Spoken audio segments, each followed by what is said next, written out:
मैं रफ्तान बिरानी, आप देख रहे हैं मुंबई एक्सप्रेस। नमस्कार। आज हमारे दफ्तर पर हमारे नेता डॉक्टर जितेंद्र आवाड साहब के साथ एक प्रेस कॉन्फ्रेंस हम लोगों ने ऑर्गेनाइज किया है। आप तमाम पत्रकार भाइयों का सबसे पहले हम शुक्रिया अदा करते हैं कि आपको शॉर्ट नोटिस में इन्फॉर्म किया हमने और आप लोग बड़ी तादाद में यहाँ तशरीफ लाए। कल एक प्रेस कॉन्फ्रेंस हुई थी, कुछ अजीत दादा पवार के लोगों ने जो यहाँ पे इलेक्शन लड़ने आए हैं गाड़ी का निशान लेके, नजीब मुल्ला जी ने कल एक प्रेस कॉन्फ्रेंस लिया था। उस प्रेस कॉन्फ्रेंस के अंदर उन्होंने बहुत सारी बातें पत्रकारों को, हमारे शहरवासियों को इलेक्शन को देखते हुए, जो कि मैं उनसे ये उम्मीद नहीं करता था कि वो इतनी झूठी बातें भी करेंगे,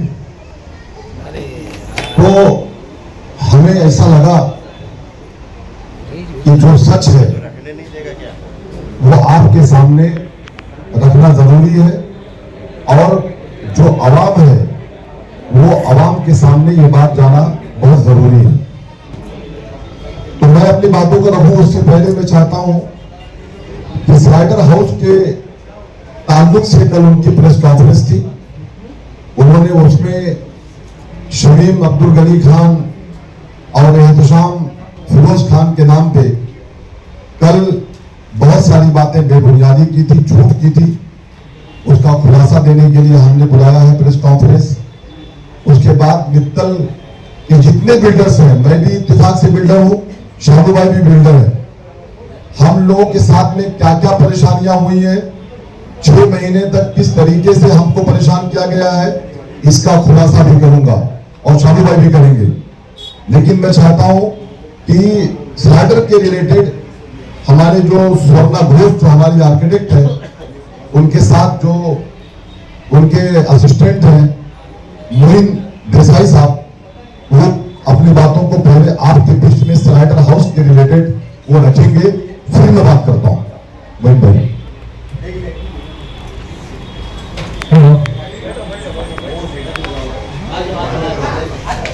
सर, ये जो स्लॉटर हाउस है हमारा, वो स्लॉटर हाउस में एयर पॉलिसी की गई। कंडीशन ये थी कि टीएमसी के पास 150 करोड़ नहीं था कि ये स्लॉटर हाउस बना सके। तो अवार्ड तक में आए शमीम भाई को लेके कि ये पॉलिसी पे अवेलेबिलिटी होती है क्या।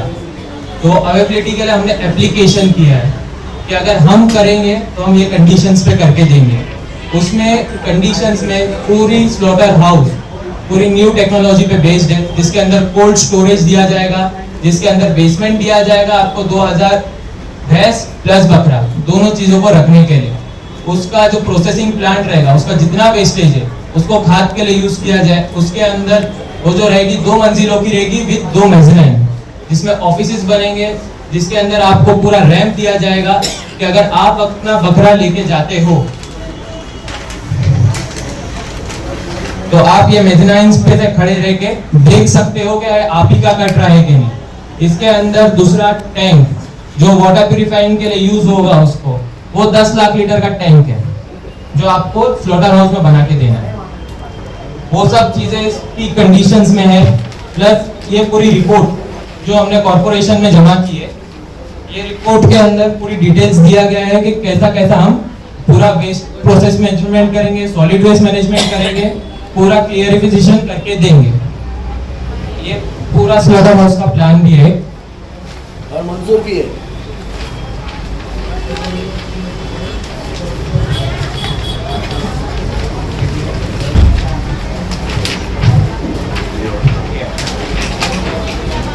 ये लेआउट प्लान हमने टीएमसी में जमा करके पूरा मंजूर किया। ये लेआउट प्लान हमने पूरा मंजूर करके लिया है, जिसके अंदर पूरा डिटेल वर्क भी हो चुका है। शमीम भाई, इस पूरे मामले में कल उनका एक आरोप था रिजर्वेशन के प्लॉट को लेकर के। उनका सुनिए ना शमीम भाई सुनिए, उनका क्या कहना है कि ये जमीन जो है ना रिजर्व प्लॉट है, और उसमें से आप जो है 60% जो है वो कमर्शियल अपने लिए सेल के लिए यूज कर रहे हैं और 40% में स्लॉटर हाउस दे रहे हैं, ऐसा उनका आरोप था। मैं तमाम पत्रकार भाइयों को अभी फिलहाल हमारे आर्किटेक्ट की तरफ से बहुत सारी बातें आपको बताई गई प्लान के साथ में। आज 30 साल से मैं समझता हूं कि बहुत सारे प्लॉट है रिजर्वेशन के मुंब्रा शहर के अंदर, ये उनको नहीं बोलना चाहिए था। मैंने सुना था कि बहुत चतुर चालाक जानकार आदमी है, लेकिन कल जब उनकी मैंने प्रेस कॉन्फ्रेंस सुनी तो मुझे लगा कि शायद मैंने गलत सुना था। वो चतुर चालाक नहीं है, उनका काम है कि किस तरीके से सामने वाले को बदनाम करो, लेकिन जिसको अल्लाह इज्जत देना चाहेगा उसको तुम्हारे बदनाम करने से तो हमको बदनाम नहीं कर सकते। 30 साल पहले मैं पूछता हूं उनके साथ में, मैं नजीब मुल्ला जी से पूछता हूं मीडिया के माध्यम से, कि 30 साल से मुंब्रा थाने महानगर पालिका के अंतर्गत जो जमीनें रिजर्वेशन के प्लॉट्स थे, उन्होंने वो इतने दिनों तक, इतने सालों तक उनको डॉक्टर जितेंद्र आवाड साहब ने अपोजिशन लीडर बना के रखा, गठ नेता बना के रखा, उन्होंने हमारे शहर को क्यों नहीं दिलाया? ये मेरा सवाल नंबर 1। नंबर 2, आज खरड़ी गांव के अंदर जब आप जाते हैं तालाब के बाजू में, वहां पे भी स्लाइडर हाउस की लैंड है, जिसको आपने अभी जो डीपी चेंज हुआ है उसके अंदर स्लाइडर हाउस की जगह को चेंज करा करके वहां पे आरजोन करवा दिया। आप ही के लोग हैं, वो आप ही के लोग हैं, नाम के साथ जानता हूं मैं, ज्यादा बोलोगे तो सब बोलूंगा। कितना पैसा लिया और आरजोन कराने के लिए क्या क्या किया है आपने, अगली प्रेस कॉन्फ्रेंस में बिठाऊंगा उन लोगों को भी आपके सामने कि इन्होंने आरजोन कराने के लिए क्या क्या सौदेबाजी की है। तीसरी बात, रफीक कामदार साहब, रिजर्वेशन के बारे में बातें बहुत सारी हुई, हम सुनते रहे, लेकिन मैं मेरे शहरवासियों को बताना चाहता हूं कि 30 साल के पहले रिजर्वेशन प्लॉट या मित्तल की जिस लेआउट की बात करते हो, मित्तल के लेआउट की बात करता हूं, जहां का मैं खुद बिल्डर हूं, पाम रिवेरिया का, मैं वहां से स्टार्ट करना चाहता हूं।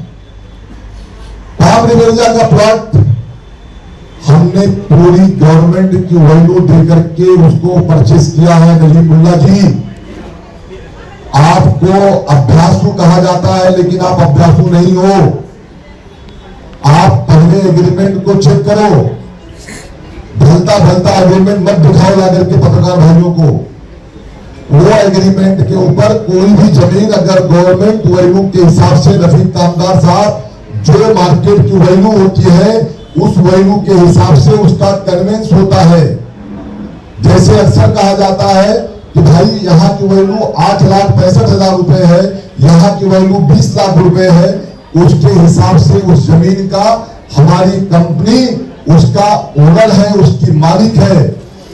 डॉक्टर जितेंद्र आवाड साहब ने कहा कि आप इसके ऊपर जो एआर पॉलिसी के हिसाब से आप इसको अगर करोगे तो शहर को इसका ये फायदा मिलेगा, ये डेवलपमेंट मिलेगा। हमारी कंपनी ने उस जमीन को खरीद के 5 साल हो गया, हमने कल नहीं खरीदा उसको, हमने 5 साल पहले उसको परचेस किया था। हाँ, कन्वेंस 2 साल के पहले हुआ। कोई भी डील डायरेक्ट कन्वेंस नहीं होती है, आदमी टोकन देता है, पेमेंट करता है, पार्ट पेमेंट करता है, पेमेंट क्लियर करता है, तब वो कन्वेंस होता है। पूरी कीमत दिया है हमने उस जमीन की। उसके बाद डॉक्टर जितेंद्र आवाड साहब हमारे नेता भी हैं और वो शहर की भलाई के लिए उन्होंने चाहा कि यहाँ पे ये पॉलिसी के तहत ये काम हो।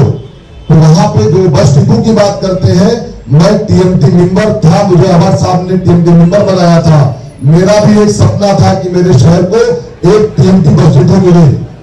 हमने साहब से बोला टीएमटी बस डिपो का काम हो गया, सीसी मैंने इसके पहले पीसी में आपको दिखा दिया। उसके बाद वो हॉकर्स मार्केट की बात तो झूठी कर रहे थे कि शहर को हॉकर्स मार्केट नहीं मिली। आपने लगता है कि मेरी प्रेस कॉन्फ्रेंस को देखा ही नहीं, कोई चमचे कान में बोले होंगे, आपने सुन करके बोल दिया होगा।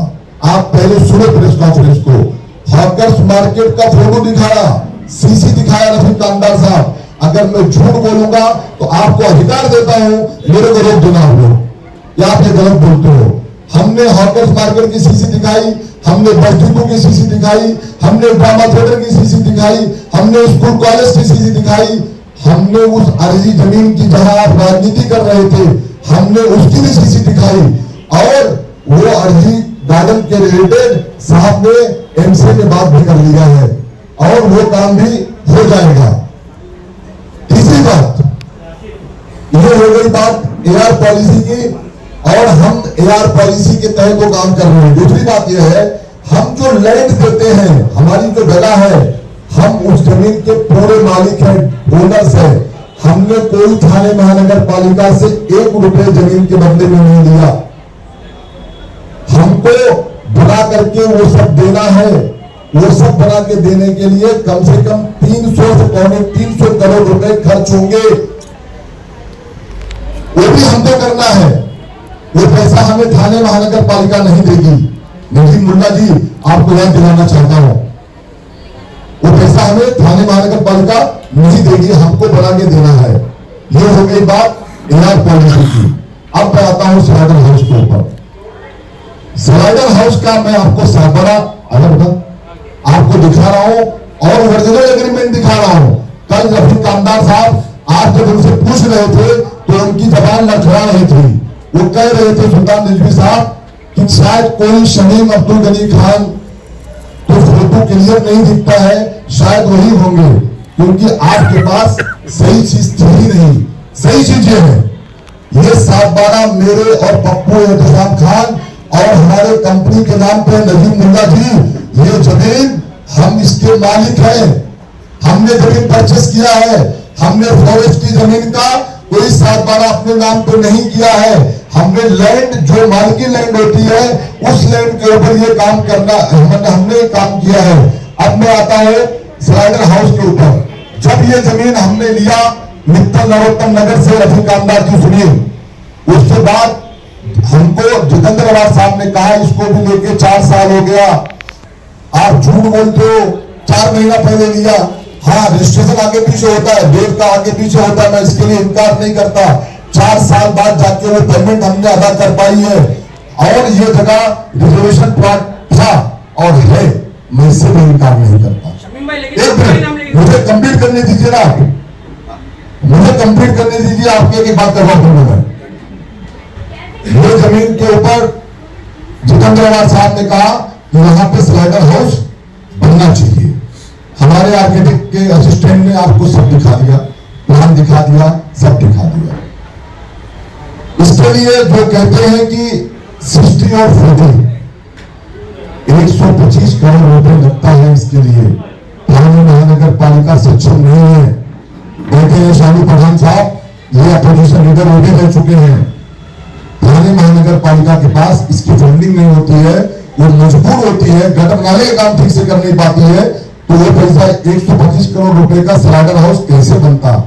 हमारे शहर के लिए बेहतरीन G+2 का स्लाइडर हाउस बना के देने का प्लान किया हम लोगों ने, हमारा प्लान है।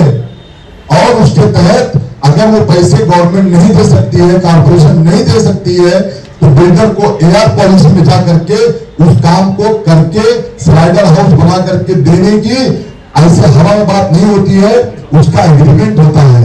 आप जाओ वोट जाते हो 4 माले के ऊपर शमीम की फाइल उठाने के लिए, जाओ ये भी चेक करके आ जाओ 4 माले पे कि फला ऑफिसर के पास जहां जाते हो पूछ करके आओ, एग्रीमेंट भी हो चुका है। इसीलिए कहता हूं आप अभ्यासु नहीं हो, आप जाके चेक करके आओ। आपने, और मैं कहना चाहता हूं कि यहां से लेके पूना, मैं पूना कम से कम 25 टाइम गया हूं, 25 टाइम्स मुझे हमारे साहब ने भेजा है। जाओ जाकर के उसका स्लाइडर हाउस का काम करके आओ। सैयद अली असलम भाई साहब ने मेरे को 50 बार फोन किया है, शमीम भाई स्लाइडर हाउस बनना चाहिए, करके लो करके लो करके लो, उसका पूरा प्लान किया है। हमारा मकसद बिल्डिंग बनाने का नहीं है, हमारा मकसद सबसे पहले है स्लाइडर हाउस बनाने का। लेकिन अगर हम स्लाइडर हाउस बनाते हैं तो उसके लिए हमको फंडिंग मिलती है। नजीम मुल्ला जी, तो क्या अजीत दादा पवार साहब फंडिंग देने वाले थे क्या? जो आपने मुझे कहा था कि मैं फंडिंग दूंगा, शमीम खान तुम फंडिंग ले लो स्लाइडर हाउस बनाने के लिए। आपकी गवर्नमेंट थी, अजीत दादा पवार साहब डिप्टी सीएम थे, आपको बोलना चाहिए था एक बार। आपने तो वो काम किया है हमारे शहर के लिए, हमारे कसाई बिरादरी के लिए, जो काम डॉक्टर जितेंद्र साहब, सैयद रियासत भाई साहब ने पहल किया, आपने उसको ब्रेक लगाया है। आपने जाकर के हमारे स्लाइडर हाउस की फाइल को सीएम साहब से मिलकर के स्टॉप कराया। जो बीच में एक न्यूज वायरल हुई थी जितेंद्र आवाज साहब को लेकर के कि जितेंद्र आवाज साहब सीएम साहब के घर पे गए थे मिलने के लिए। जितेंद्र आवाज साहब जाकर के सीएम साहब को हाथ जोड़ने के लिए गए थे कि पहली बार आया हूं जब से आप सीएम बने हैं, सीएम साहब दोस्ती का वास्ता देके कहता हो आप ये स्लाइडर हाउस सेंक्शन कर दो। जितेंद्र आवाज साहब इसके लिए गए थे। आज बोलता हूं आपके माध्यम से, इस तरीके का आप जो हमारे शहर वासियों को, और मैं आपके माध्यम से वादा करता हूं, एक टाइमिंग होता है, एक एग्रीमेंट होता है जो थाने महानगर पालिका शहर विकास एआर पॉलिसी के तहत, वो चाहे एआर पॉलिसी का हमारा प्लान एरिया हो, चाहे हमारा स्लाइडर हाउस हो, ये वो लेती है और उसके तहत हमें काम करके देना होता है। इस्लामुद्दीन भाई, हम अगर ये स्लाइडर हाउस का काम कंप्लीट होता है नजीम मुल्ला जी, तो मैं इस काम को पूरा करने के लिए ये पैसा अगर अजीत दादा पवार साहब दिए होते, उनकी सरकार थी, तो शायद ये हम 125 करोड़ रुपए लाने के लिए हम थाने महानगर पालिका सक्षम नहीं थी। इसके लिए हमने एआर पॉलिसी का प्लान किया था, लेकिन आपने वो भी रद्द करा दिया। हम चोरी से काम नहीं करते, हम बिल्डरों को धमका करके डायरी में नाम नहीं लिखवाते। नजीब मुल्ला जी, मैं आपसे कहना चाहता हूं, हम मेहनत करते हैं। मैं उत्तर प्रदेश से बिलोंग करता हूं, सोनू भाई, आप भोपाल से बिलोंग करते हो।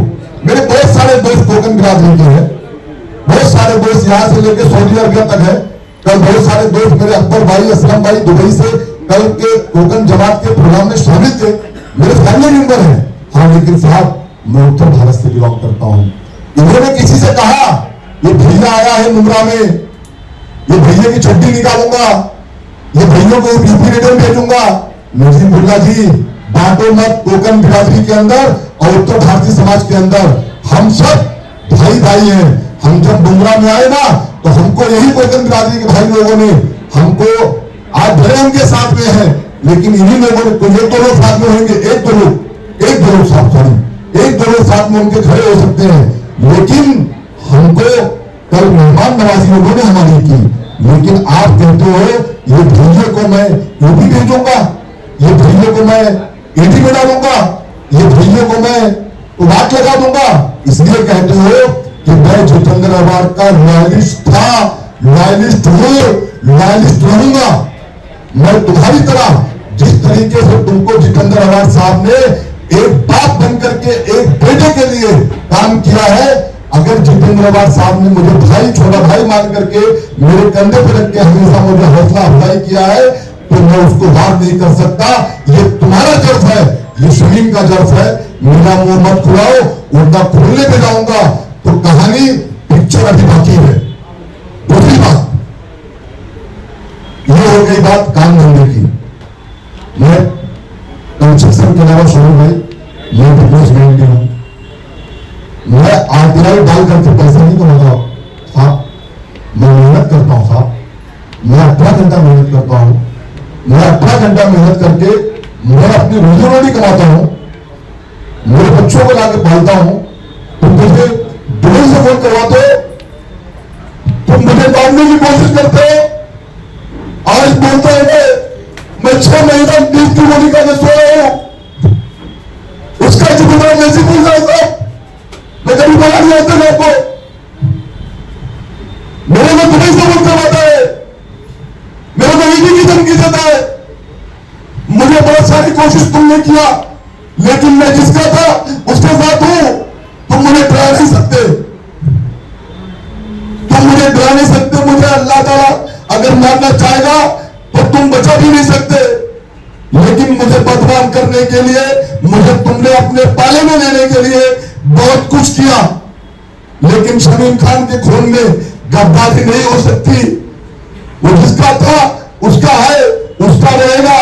अगर मैं मीडिया के माध्यम से आज कहना चाहता हूं, सोनू भाई आप भी मेरे दोस्त हो, अगर मेरे साथ कोई हादसा होता है, मुझे मार दिया जाता है, या अगर मेरे साथ कोई भी हादसा होता है, तो इसका जिम्मेदार नजीब मुल्ला होगा। मैं बड़ी मीडिया में बोलता हूं, अगर मेरे को टेंशन में मर भी गया मैं, इसने मुझे 6 महीने तक नींद की गोली भी सुनाया है। अगर मुझे कुछ हो गया तो साहब मैं आपको ये जिम्मेदारी देके जाता हूं, इसका जिम्मेदार नजीब मुल्ला होगा। मैं अपने शहरवासियों से कहना चाहता हूं, जमील पर गया, मैं वहां तक जाना नहीं चाहता, किसने मारा उसको, लेकिन परमार की डायरी में तेरा नाम था और शमीम आज मीडिया के माध्यम से बोल के जा रहा है। मेरे को मालूम है मेरे पीछे लोग लगे रहते हैं, लेकिन मैं डरने वाला नहीं हूं। ये तो आंसू निकला, ये मेरा दर्द था। तुझे मत समझता कि तुझे डर गया मैं, तुझे मत समझता कि तुझसे मैं डर गया। तूने मेरे पार्टनर को धमकाने की कोशिश किया, तूने फालू पठान को भी धमकाने की कोशिश किया। तूने, तेरा लेटर है, ये लेटर है तुम्हारा, ये दिखाओ आप इसको, नजीब मुल्ला का लेटर है, मेरे हर प्रोजेक्ट पर लेटर डालता है। ये कहता है यूपी से आया है, इसको मैं कहां भेजूंगा? अरे तुम मुझे कहा क्या भेजेगा? अगर मुझे जाना लिखा होगा मेरे मुकद्दर में तो 50 रुपए लेके आया था, चला जाओगा खाली हाथ। लेकिन तू खुदा नहीं हो सकता, तू अल्लाह नहीं हो सकता। मैं आपके माध्यम से यही कहना चाहता हूं कि ये अपने आवाम से कहना चाहता हूं, ये आदमी अगर कभी कहीं गलती से पावर में आ गया तो आज शमीम खान का आपने जो उसने जुर्म किया मेरे साथ आपने सुना। अभी शानू भाई भी बताएंगे, कल मैं सुन रहा था दाऊद चौधरी साहब भी डायमंड हॉल में कुछ ऐसे ही कह रहे थे